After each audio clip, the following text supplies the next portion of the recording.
Hola, ¿qué tal, Dominicana? Muchas gracias por permitirme estar con ustedes en Así las Cosas, desde cualquier dispositivo móvil desde el cual ustedes estén sintonizando o a través de Teleradio América, canales 1245 y por supuesto en cualquier momento del día. Estamos también compartiendo con ustedes nuestros contenidos en el canal de YouTube Comunicación Integral Dominicana. Fíjense, Latinoamérica presenta grandes retos. Hemos estado conversando en las últimas semanas sobre las visiones políticas, pero también todos esos retos económicos que se derivan de la pandemia del 2020, de la guerra en Europa y de las situaciones pendientes que todavía no hemos podido superar desde hace más de 3 décadas en nuestra región. Tenemos liderazgos frescos, nuevas formas de comunicación, de dirigir y por supuesto nos hacemos la pregunta de si estos gobiernos de centro, de derecha, de izquierda, verdaderamente se corresponden con estos significados, con estas descripciones.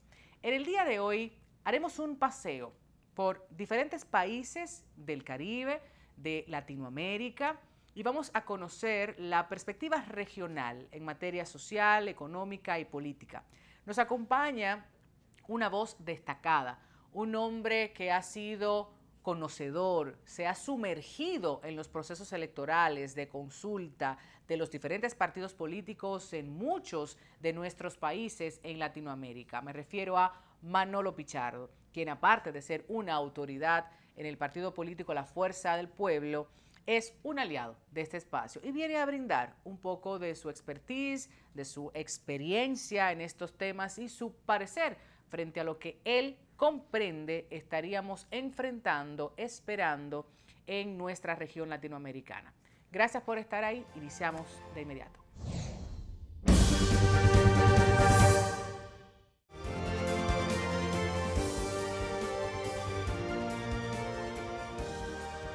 La crisis que se ha generado a causa de la pandemia ha sido la más significativa que se ha documentado en la región, dado que ha causado la primera contracción del número de ocupados en las economías de América Latina y el Caribe en más de 7 décadas y la crisis más generalizada de su historia, al menos desde 1950, ya que ha afectado simultáneamente a todos los países que, hasta el momento, han proporcionado datos del 2020. Revisemos los perfiles de algunos presidentes de Latinoamérica. Gustavo Petro, Alberto Fernández, Andrés Manuel López Obrador son considerados como veteranos actores en la política de sus respectivos países. Sin embargo, Gabriel Boric, con solo 36 años, es el presidente más joven de América Latina. Se convirtió en presidente tras militar en el movimiento estudiantil. Fue presidente de la Federación de Estudiantes de la Universidad de Chile entre el 2011 y el 2012. Su figura cobró relevancia durante el llamado estallido social, ocurrido en Chile entre el 2019 y 2021, una ola de manifestaciones en reclamo por las condiciones de vida que fueron reprimidas por la policía y dieron pie a una convención constitucional. Pedro Castillo, maestro rural en la ciudad de Chota, en Perú, formó parte hasta el 2017 del partido Perú Posible, del expresidente Alejandro Toledo, hoy preso en Estados Unidos por una orden de extradición en un caso de supuestos sobornos que habría recibido de la constructora Odebrecht, acusaciones que Toledo negó en su momento como sindicalista. En medio de la crisis política que afectó a Perú en los últimos años, durante la cual varios presidentes fueron destituidos o renunciaron, Castillo, quien fue una de las caras más visibles en una huelga de maestros ocurrida durante el gobierno de Pedro Pablo Kuczynski, se convirtió en el representante de la izquierda peruana y en especial del Perú profundo. Nayib Bukele, empresario, fue con 40 años el presidente más joven de la región tras ganar las elecciones en 2019 hasta la llegada de Boric. A pesar de su edad, tiene experiencia como alcalde, primero de Nuevo Cuscatlán y luego de San Salvador, la capital.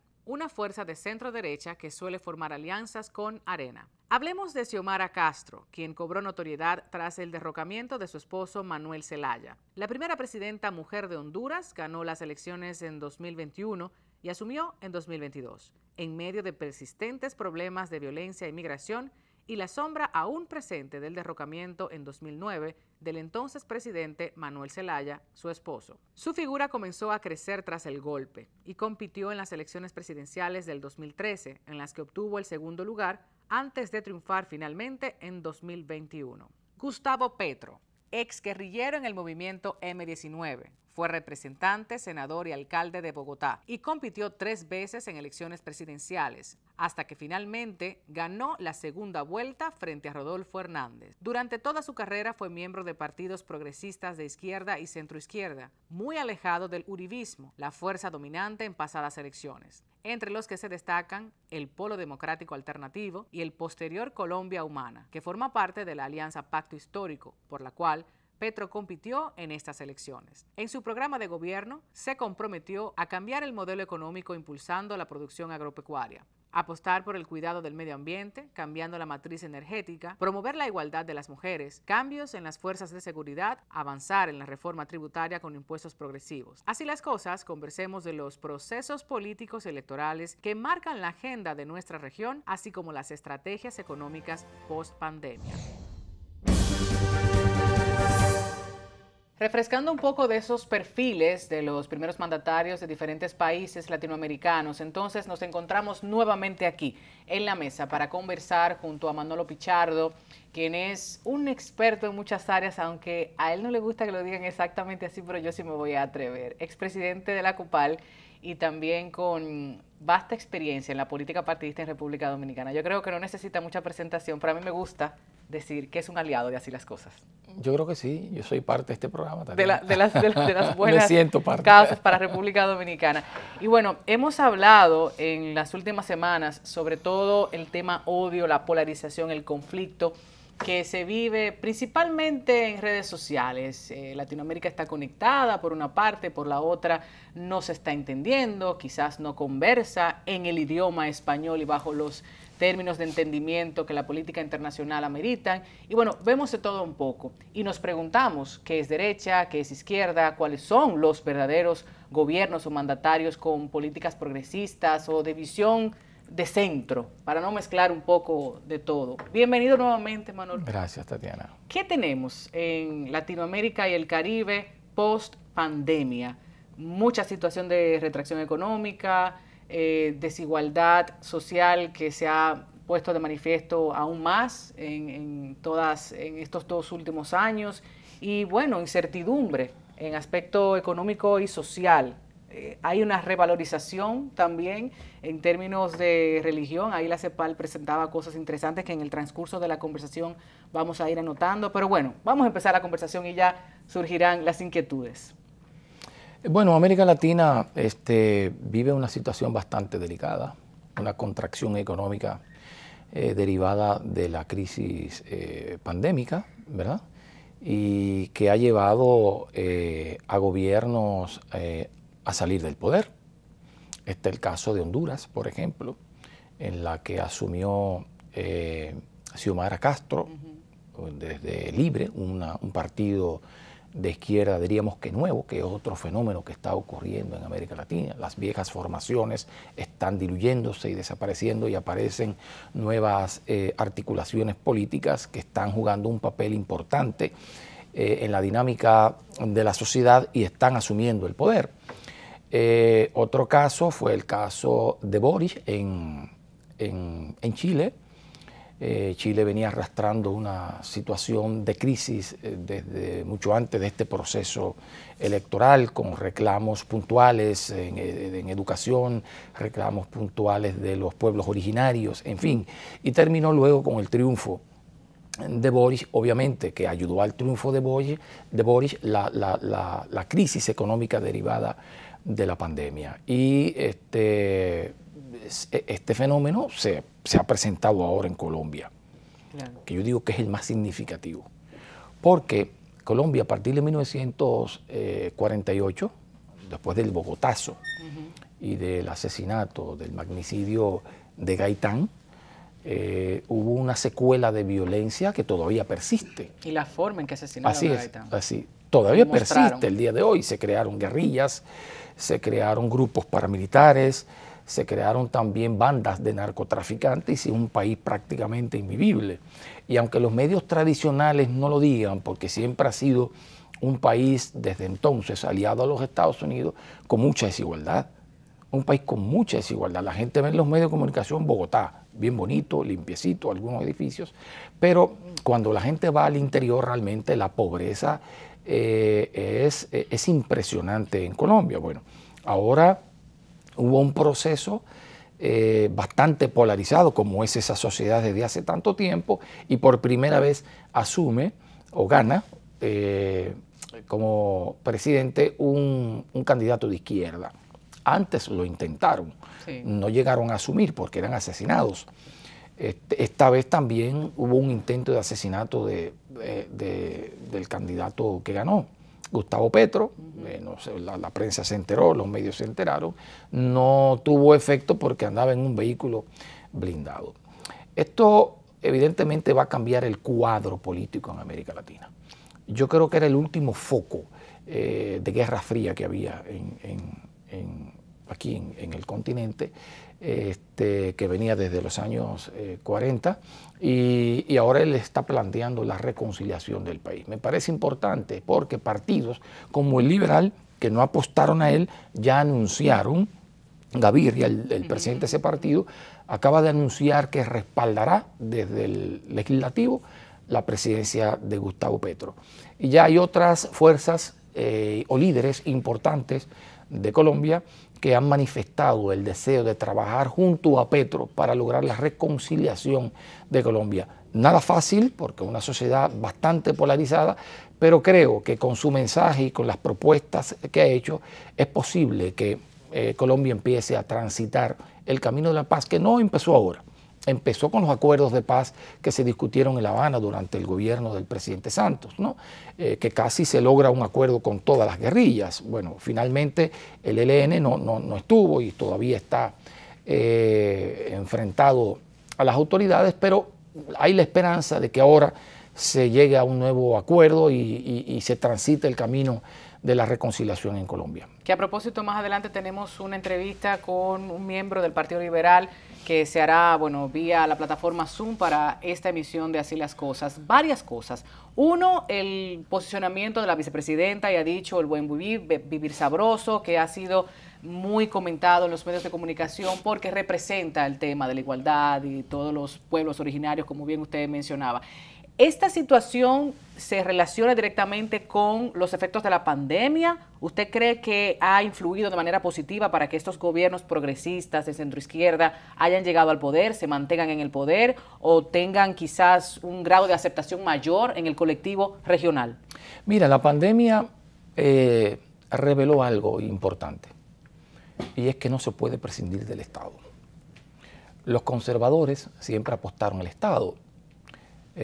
Al mercado y achicar al Estado, y diciendo que las distorsiones que se pudieran generar, había una mano invisible, como decía Adam Smith, que lo iba a resolver.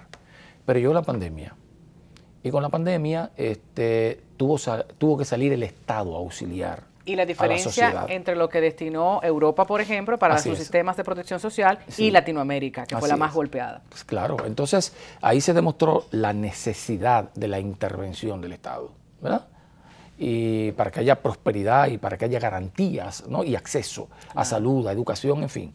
Y esto, lo que ha demostrado la pandemia es eso, por un lado. Y por otro lado, está generando todo un movimiento de cambios a nivel global.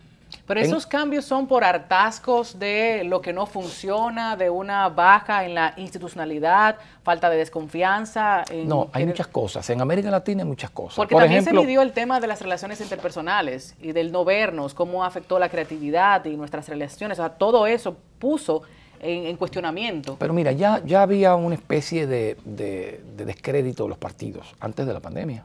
Medido siempre el antibarómetro y partidos achicándose, los partidos tradicionales desapareciendo, el PRI de México, ¿verdad? Y otros partidos importantes como el APRA en Perú, en República Dominicana. O sea, el PRD, un gran partido, de repente se convierte en una organización testimonial Ocurre también con el propio Partido de la Liberación Dominicana, el partido más exitoso en términos electorales desde la fundación de la República. Bueno, se divide y empieza a achicarse, a diluirse y emergen dos fuerzas políticas, una que se desprende del PRD, otra que se desprende del PLD, que son el Partido Revolucionario Moderno y la Fuerza del Pueblo, que no pareciera, los números dicen que son los que se van a disputar ahora la presidencia para el próximo torneo electoral. Claro, mire, a mí me gustaría hablar de los levantamientos populares masivos en Colombia, Ecuador, Chile, cómo el mapa de gobiernos de centroizquierda ha ido cambiando en Latinoamérica y cómo eso puede influir en República Dominicana. Hablábamos de los 2 primeros años del cambio, del PRM, de estas propuestas, de lo mucho que conversa el presidente Abinader a través de los medios de comunicación y otras plataformas que tiene, y formas tan distintas como la de Bukele, por ejemplo, o Boric, que usted mencionaba. Entonces son maneras muy diferentes a las que vimos en los últimos 8 años, por citar un periodo. ¿Cómo esto nos ayuda en República Dominicana o por el contrario nos desayuda? Los gobiernos de derecha que están saliendo del poder. Ahora, ¿por qué están saliendo del poder? Es la crisis que los está sacando. Si la economía va mal, la política va mal. Si la economía va bien, la política va bien. Y eso ha sido así a lo largo de toda la historia de la humanidad. La gente, ¿qué pide? Pan. Las consignas en el siglo XIX eran pan, paz y trabajo. Se ha construido una sociedad bastante desigual en América Latina, la más desigual del mundo. Que el problema no es pobreza, es la desigualdad. Es desigualdad. Es importante que es desigualdad. Entonces, decir eso. Esa desigualdad, ¿quién la generó? Todos esos bolsones de pobreza, ¿quién los generó? ¿La izquierda no había gobernado en 200 años de independencia? Gobernó la derecha. Cuando la izquierda viene a gobernar, que no estamos hablando de países socialistas, ni de comunismo, ni de nada de eso. Estamos hablando de una izquierda, diríamos, del siglo XXI que tiene que gobernar en medio del sistema capitalista. A veces no entiendo a la derecha y sobre todo a los empresarios por lo siguiente. Los empresarios odian a la izquierda que generó riqueza y generó, diríamos, igualdad y mejor distribución del ingreso y creó una gran clase media en América Latina que demandaban servicios y compraban sus productos y ellos ganaban más dinero. Yo no entiendo la lógica de los empresarios que quieren gobiernos conservadores que repriman económicamente al pueblo, que los hagan pobres y que lo conviertan en personas que no pueden demandar ni bienes ni servicios. ¿Cuál es tu capacidad de consumo entonces? Exacto. Por ejemplo, ¿Cómo vas a mover? Lula sacó 40 millones de personas de la pobreza. Pero los empresarios dicen que esa fue su mejor época. Muchos empresarios ganaron muchísimo. Cuando murió Kirchner. Circulante, señores. Cuando murió Néstor Kirchner, yo recuerdo algunos empresarios dando las condolencias a la familia. ¿Y sabe lo que decían muchos de los empresarios? Nunca habíamos estado tan bien como en el gobierno de Néstor Kirchner. ¿Por qué? Una clase media que creció y esa clase media demandaba de los bienes que ellos ofertaban a la población. Entonces, la izquierda, como decía una vez Lula, ha gobernado mejor el capitalismo que los propios empresarios, porque les ha hecho ganar dinero, ha creado una sociedad próspera donde todo el mundo está satisfecho, o por lo menos la gran mayoría está satisfecha. Entonces yo no entiendo ese discurso y ese debate de que con la izquierda se está mejor. No, se está peor en Venezuela porque tiene un bloqueo económico, ¿verdad? Y entonces en medio de un bloqueo económico que tú no le permites ni que venda petróleo, ni que venda nada, ahora se lo van a permitir porque necesitan, ¿verdad?, recuperar el petróleo que no puede distribuir o que no puede vender Rusia. Y ahora ellos son buenos y ahora el presidente no es el autoproclamado Guaidó. Ahora hay que negociar con Maduro porque necesita Europa el petróleo y el petróleo también lo necesita Estados Unidos. Entonces no se trata de eso. Con la izquierda solo hay que ver los números. Los números son tercos. Tú te pones a ver la cifra de pobreza, ¿verdad?, de crecimiento económico, de distribución del ingreso. La verdad es que durante los gobiernos de izquierda se vivió mejor. Nosotros tenemos que insistir, mejor dicho, en esas ideas porque a mí me causa tristeza cuando estas discusiones se van incluso a lo personal y la gente se odia y la gente tiende a olvidar o a ignorar al otro, a la otra, porque tenga un sentido más común, más solidario, más humano sobre los temas fundamentales. Nos vamos a la publicidad diciéndoles que el estudio económico para América Latina y el Caribe de la CEPAL en el 2021 planteó que la pandemia afectó a la región en un momento de bajo crecimiento del empleo y desencadenó la primera contracción del número de ocupados desde 1950. Señores, estamos hablando de una gran depresión, o sea, comparada con la gran depresión de los años 30, o sea, un 4.3%, interrupción en las cadenas de producción, aumento de pobreza y desigualdad como venimos conversando. El PIB de América Latina y el Caribe llegó a menos 6.8% en el 2020. Así es. Como estamos hablando, o sea, realmente desde antes de toda la situación sanitaria del COVID a nivel internacional, hablábamos aquí incluso de esos temores que teníamos. Sí, el aspecto sanitario, de salud, de salvaguardar nuestra vida, por supuesto que es importantísimo, pero el tema económico ya nos tiene al día de hoy todavía debatiendo sobre estos temas. Después de la publicidad, continuamos con otros aspectos de República Dominicana, el Caribe y Latinoamérica. Tenemos aquí una voz sumamente facultada para hablar sobre este tema regional. Quédese ahí.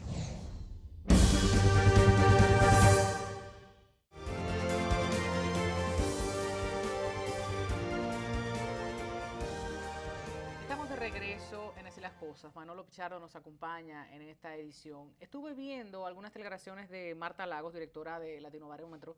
Ella hablaba de las diferencias y los cambios de valores entre los diferentes países. Para mí fue de sorpresa, sí, saber que, por ejemplo, el catolicismo había disminuido, que el tema cultural es importante y siempre se ha hablado a nivel de integración regional de lo importante del idioma, de las similitudes de nuestros países, qué tan fuerte deberíamos ser en 2022 y en adelante. Discusión que se tiene desde hace muchos años y bueno, la confianza como indicador de las relaciones entre las personas y el impacto en las instituciones. La Iglesia Católica sigue siendo una de las de mayor confianza en términos generales, no así bajó en cuanto a los seguidores, ahora están en otras religiones. Y bueno, son aspectos que sí, que influyen al momento de que una ciudadanía se empodere, de que participe, de que exija, de que quite o no a un presidente si no está de acuerdo con lo que se postuló en esas campañas políticas. Asunto que no vemos en nuestro país, no es nuestra realidad, sin embargo, siempre reconocido que es interesante el ejercicio por esos mecanismos de participación.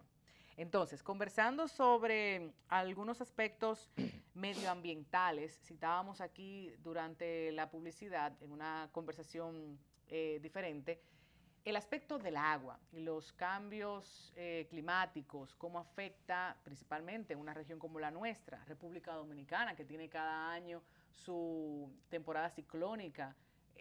Yo nunca he entendido cómo el tema del presupuesto y de las emergencias no se contempla como una constante, porque eso no varía, al contrario, se va agravando con el tiempo.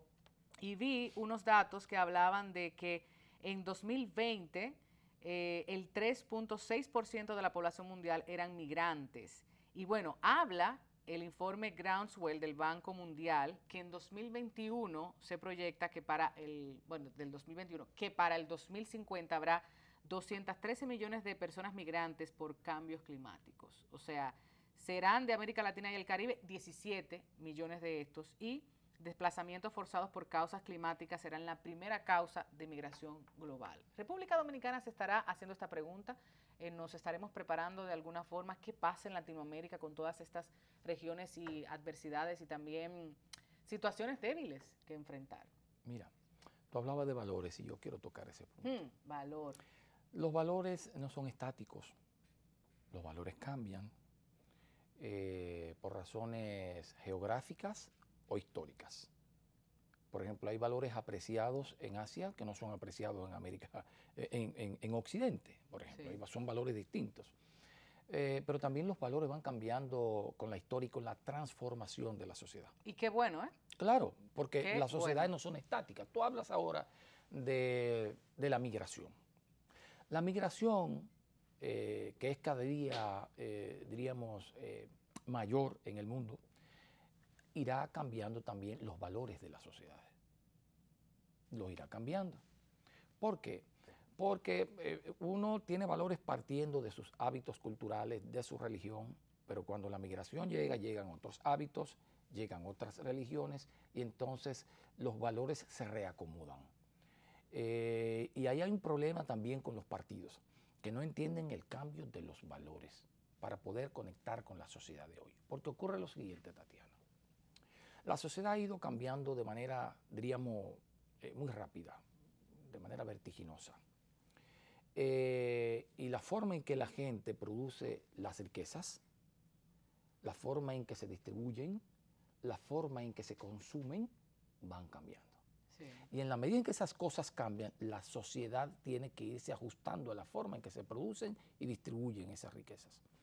Y los partidos, si no entienden ese fenómeno, que además genera valores distintos, porque los valores se tienen que ir ajustando a esos cambios, entonces entran en una desconexión con esa sociedad, que es lo que está pasando, te explicaba ahorita, con muchos partidos políticos que se están achicando, porque no entienden los cambios que se están produciendo en la sociedad, no entienden a los jóvenes de hoy, que son más independientes, están más informados. Por ejemplo, un líder político hace 30 años hacía un discurso, ¿verdad? Y mentía todo lo que le diera la gana, pero ahora él hace un discurso y tú, para verificar si lo que está diciendo es verdad, tú tomas a Google y verifica, y el tipo si te está mintiendo, ya tú sabes que te está mintiendo.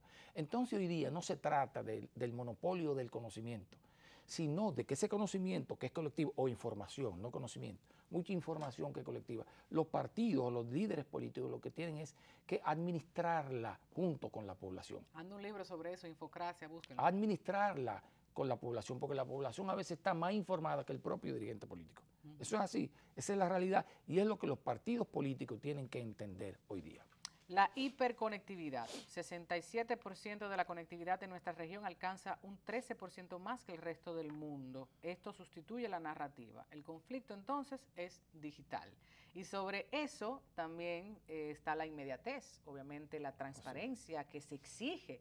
No por eso que se pronuncia o se promete, sino por lo que se evidencia de manera inmediata, como bien planteábamos. El caso Bukele, por eso tal vez ha tenido tanta, no diría aceptación, pero sí popularidad entre el público joven, e incluso aquí en República Dominicana hay gente que admira a ese hombre, que lo cita y lo tiene como ejemplo de un buen gobierno.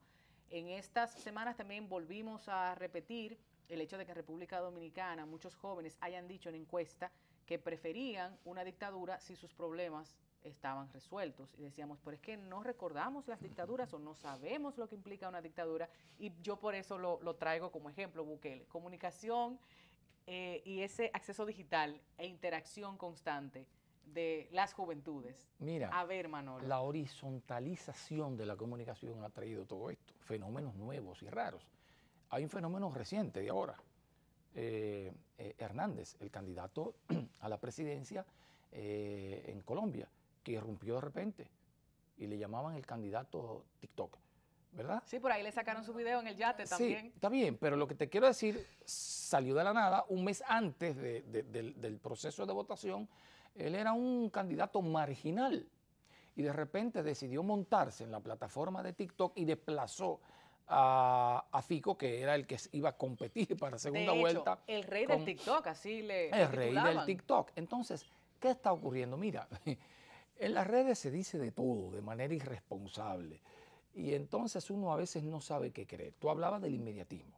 La gente se entera de algo y lo quiere subir porque quiere ser el primero, ¿no? Ahora todo el mundo es periodista o reportero. Y a veces se incurren errores. Y ahora los medios, para competir, los medios tradicionales, para competir con esas plataformas emergentes, están incurriendo en lo mismo y están cometiendo también muchísimos errores. Pero es que a mí me preocupa que esta tendencia, que esta nueva forma de gobierno de nombrar, destituir ministros a través de Twitter, sea algo aceptado y validado por una juventud que, o sea, está aplaudiendo estas cosas, y gente adulta también, y no estoy hablando de lo comunicacional, estoy hablando del gobernar. O sea, a mí honestamente me preocupa. Pudiéramos irnos quizás a Ucrania y no sé, hablar de Zelensky y toda su campaña de revalorización que fue bastante popular, pero no, quedémonos en Latinoamérica. Y esto, ¿cómo puede a nuestra sociedad dominicana hacerle un sacudión de que no todo es tendencias, redes sociales, ese activismo de teclado, esa demanda que se hace en los interactivos o programas de YouTube? Es que en las redes no hay profundidad en el debate. Por eso tú ves los insultos, porque no hay argumentos. Cuando no hay argumentos, ¿a qué tú recurres? Pero es mucho de storytelling también. Al insulto. Entonces, cómo tú presentas esa historia, claro, cómo tú la maquillas, el aspecto accesorio. Sí, claro que sí, claro que sí. Pero lo que te digo es, mira, tú mencionas el caso de Bukele. Bukele es un fenómeno de las redes. Sí. Y lo entendió desde el principio. ¿Y quién le llevó a ganar? Los jóvenes. Los jóvenes estaban entretenidos con el celular, que pasan, diríamos, más de 8 horas conectados en el celular. Pero Manolo, se ha medido que los jóvenes prefieren un móvil con conexión, con internet, a un plato de comida. En muchos países en donde la pobreza sí lo ha develado. O sea, yo digo, caramba. Pero es cierto, y se sacrifican y compran un móvil carísimo, ¿verdad? Y ahorran y se sacrifican en términos de lo que pueden comer, ¿verdad? Peligro sustancial entonces para el ejercicio democrático. ¿Cómo pudiéramos leer eso? Bueno, mira, nos estamos enfrentando a una sociedad bastante compleja, una sociedad donde es difícil incluso sostenerse en el poder. ¿Por qué? Porque la gente tiene mucha información, nadie tiene el monopolio de la información, ya incluso los grandes medios de comunicación no moldean a la opinión pública como lo hacían antes, no es posible, porque incluso está pasando lo contrario ahora. Las redes sociales marcan la pauta. A veces el periódico tiene que hacerse eco de lo que ocurrió en las redes. O sea, las cosas se están invirtiendo. Y ya incluso, tú me hablabas de los políticos, un político ya no manda una nota de prensa, hace un tweet. O un live. Exacto, un tweet o un live. Entonces los medios tradicionales de comunicación que mandaban al reportero a buscar una reacción, ya no tienen que ir, ¿no? Porque ya lo toman de las redes. Entonces yo me pregunto. Entonces es una sociedad que ha ido cambiando mucho y que tenemos que ver cómo es que nos vamos a ajustar a ella para que la democracia, la institucionalidad democrática no entre en riesgo. Fíjese, hay una investigadora que ha estado con nosotros y yo respeto mucho, Jenny Torres, que mide los temas de pobreza desde diferentes vertientes.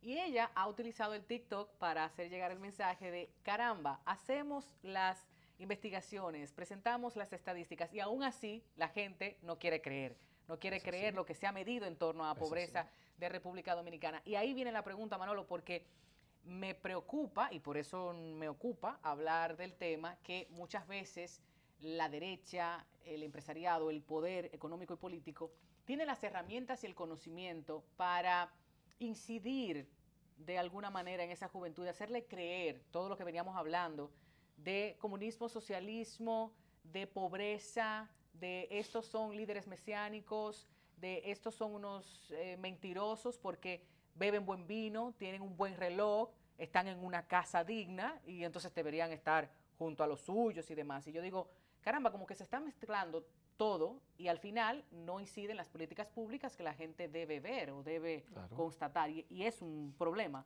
Aparentemente la guerra es mediática, es de comunicación, es de inmediatez, es de acceso a lo estético, lo bello. Así es. Lo atractivo. Así es. Y se ha sustituido el debate por la imagen también, que es una denuncia que ha hecho el premio Nobel de literatura Vargas Llosa, que dice, hemos sustituido el debate, hemos sustituido los temas de fondo por la imagen. Entonces, la gente está en lo inmediato, no articulan, diríamos, una idea, sueltan cosas y el debate se diluye en eso, ¿no? En lo que tú decías, el odio, el tema efectista, ¿verdad? Pero nada de fondo.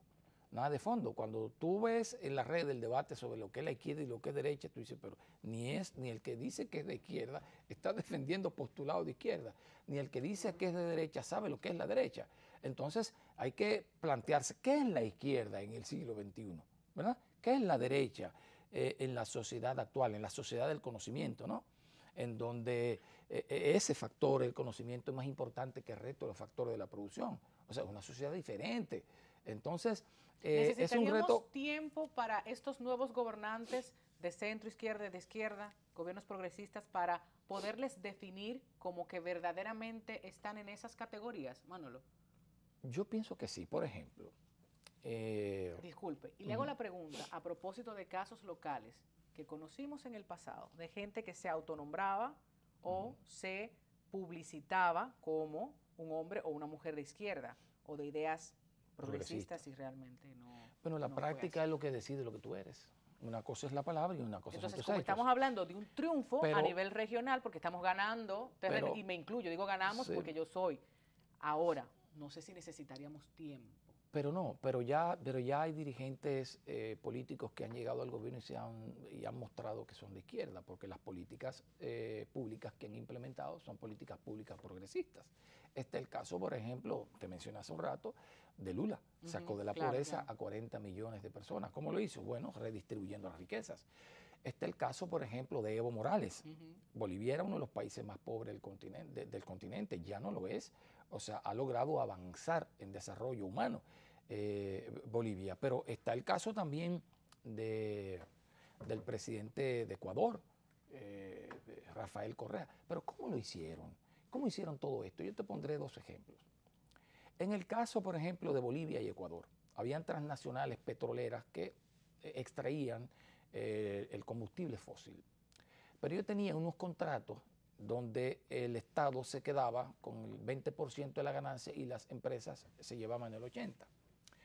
Cuando gana Evo y gana Correa, esos contratos fueron revisados y el Estado entonces pasó a quedarse con el 80% de los beneficios y las empresas se quedaban con el 20%. Eso fue en el caso de Ecuador. En el caso de Bolivia, el Estado se quedaba con más, se quedaba yo creo que con el 82%. Pero las empresas no se fueron, Tatiana. Siguieron operando, o sea, seguían ganando. Lo que quiere decir es que lo que había... Pero distribuyendo para la nación. Caso similar que se quiso hacer en República Dominicana con la barrica. Pero lo que te quiero decir con esto es que se ganaban el 80, pasaron a ganarse el 20 y no se fueron. Lo que quiere decir que lo que había antes era un obsceno despojo de los recursos naturales. Y entonces, ¿qué pasó con ese 80% que entonces entraban a las arcas del gobierno? Construcción de escuelas, de carreteras, ayuda para los productores, en fin, o sea, ese dinero empezó a distribuirse en la sociedad. Por esa razón mejoró la condición de vida del pueblo ecuatoriano, del pueblo brasileño, en fin, de todos. En el caso de Venezuela, cuando llegó Chávez al poder y empezó a construir, diríamos, ese gobierno, como le llamaba, de socialismo del siglo XXI, se convirtió en el país menos desigual.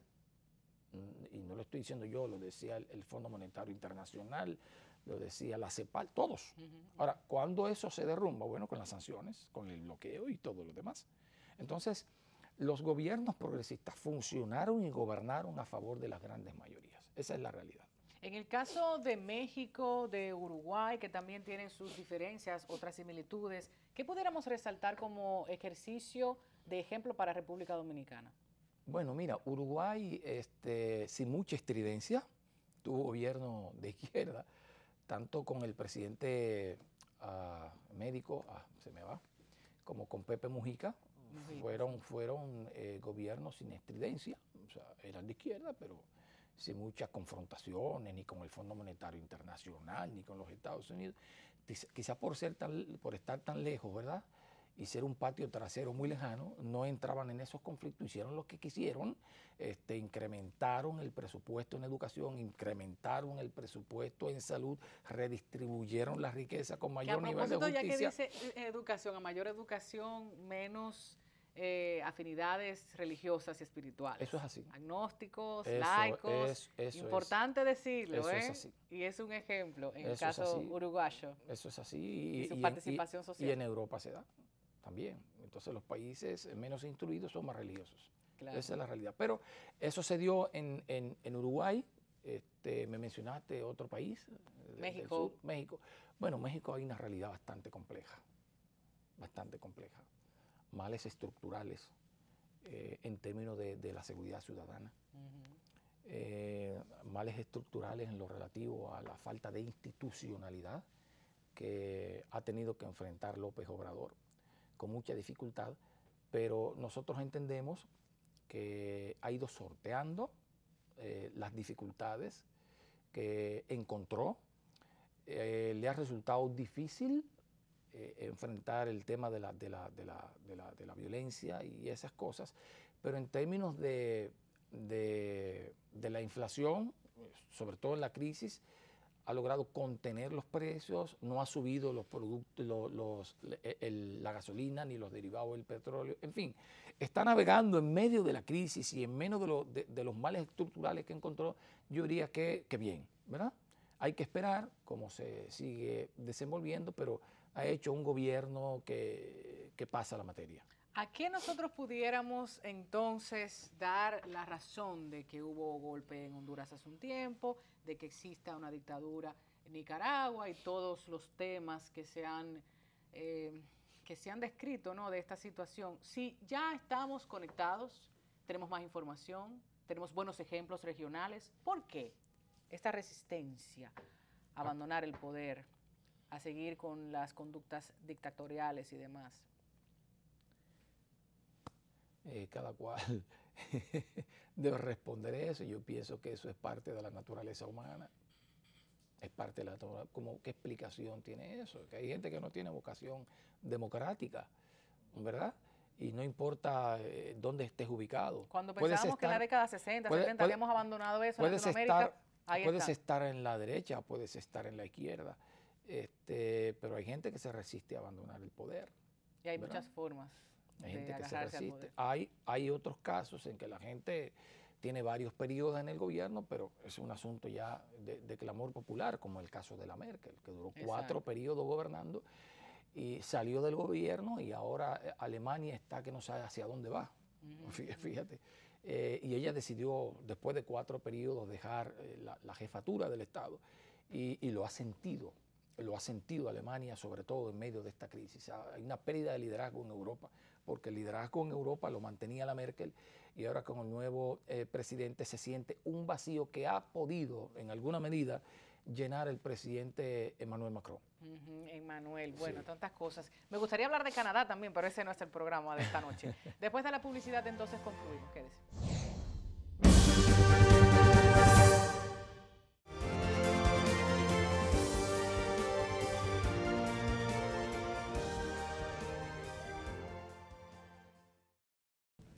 De regreso, gracias por el favor de su sintonía. Ya estamos aquí para concluir en esta última parte de la emisión de este fin de semana. ¿Hacia dónde vamos? ¿Qué podemos esperar?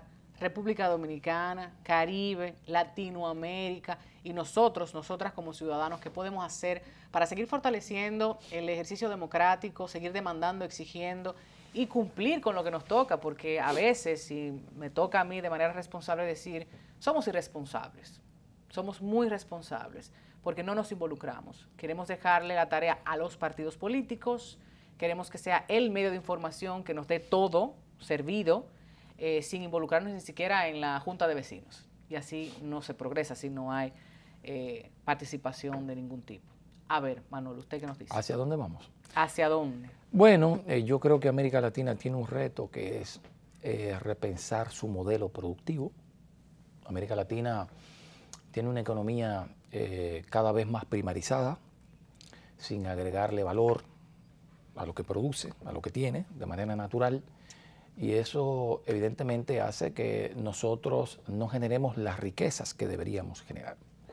Pero para eso nosotros tenemos... Las que nos dejaron, usted quiere decir. Las que deberíamos generar, las riquezas que deberíamos generar transformando la materia prima que exportamos. Pero para eso nosotros necesitamos educación, invertir en educación, tecnificar a la gente, ¿verdad? Porque yo creo que la educación está estrechamente ligada, muy ligada al desarrollo.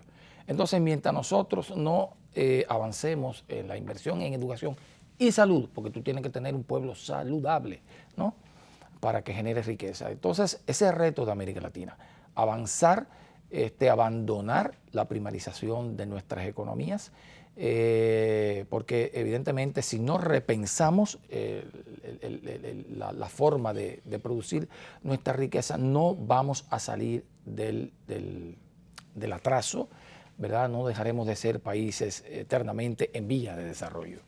Como los partidos emergentes. Exacto. Siempre somos países en vía de desarrollo y tenemos años en vía de desarrollo, pero bueno, es que tenemos que cambiar la visión en que nosotros tenemos que producir la riqueza para poder desarrollarnos. Sin embargo, yo pudiera decir de manera,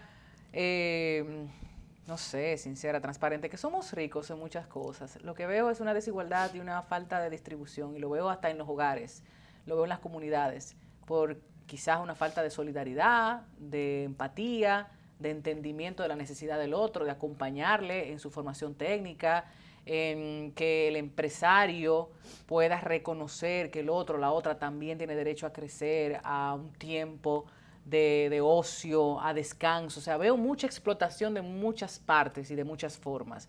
Entonces, aunque el país, en sentido general, los gobernantes, los directores, las cabezas, las grandes familias de riqueza en nuestro país entiendan que así debe ser, de manera individual, pienso que podemos ir aportando a cambiar. Sí, pero mira, nosotros tenemos que desde el Estado... Romántico mi visión, yo lo sé, Manolo, yo lo sé, y él se ríe. Pero nosotros tenemos Sin embargo, mira, caramba, si tú en tu familia no gobiernas de esa manera, es que tenemos y en tu comunidad... Tenemos que repensar la forma en que producimos la riqueza, porque mira qué es lo que ocurre. Es verdad, somos ricos, pero cuando tú empiezas a comparar los países en términos de PIB, el PIB de nosotros es miserable con relación a países muy pequeños, por ejemplo, más pequeños que nosotros en Europa.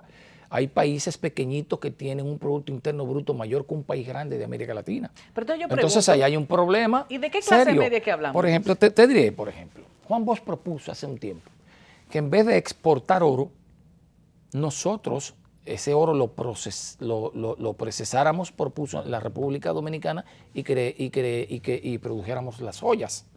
Entonces no es lo mismo tú vender oro crudo, ¿verdad?, que vender joyas.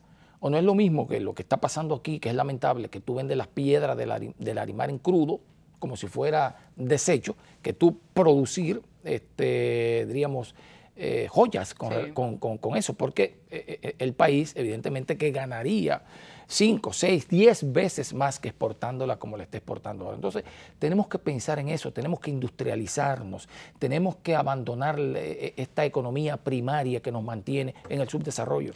Y eso es en toda América Latina. Y piense usted, turismo, porque no son los dominicanos que están administrando las grandes riquezas que se derivan del turismo. Piense, si quiere, en el cacao, piense en el cigarro, piense en todo, en otros rubros. Es que nosotros exportamos cacao e importamos chocolate. Claro. Entonces tú... Es el español, es el alemán, es el ecuatoriano. Esa es la idea, es repensar el aparato productivo latinoamericano, porque no es un mal dominicano, es latinoamericano. Chile produce cobre, el alambre lo hacen en otro lado. Sí. Y así cada uno de nuestros países. Lo que exportamos es materia prima. Entonces, mientras América Latina sigue exportando materia prima, nuestro PIB será un PIB bastante magro, pobre con relación a otros países.